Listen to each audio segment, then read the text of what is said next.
this is an unlawful act. If there's a credible threat, then that's something that's against the law, and then there should be an appropriate reaction to that. Do you think this says anything about the tenor of political discourse in the province over the last few months? I mean, the opposition leader had to stand up and ask people to stop making threats against the premier herself.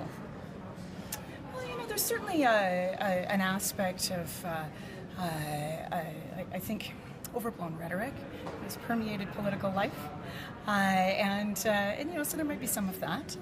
But this is certainly not the first time that this has happened in our province's history, and so in my view, these things are unlawful and need to be treated as such.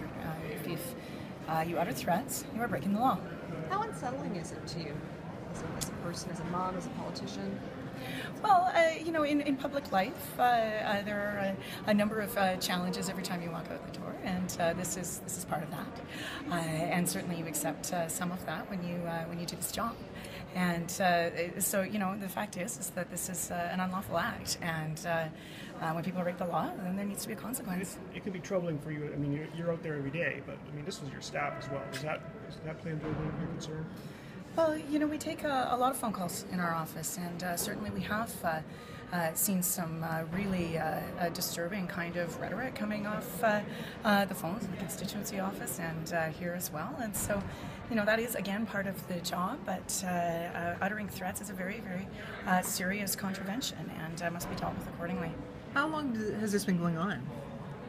Well, we received the phone call on, I believe, Thursday, and then it was dealt with after that. Anything before that? Oh, no, not that was to this level of magnitude.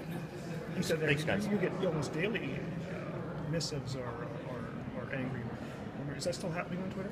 Well, I've actually distanced myself a lot from social media because of some of the level of rhetoric coming from all kinds of people, mostly men.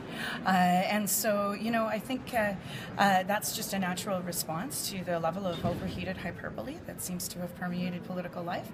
I'll have no part of it. And so that's been my response. And, I prefer to keep things in a very respectful tone. You said men, though. Is there an undercurrent of misogyny to all of this?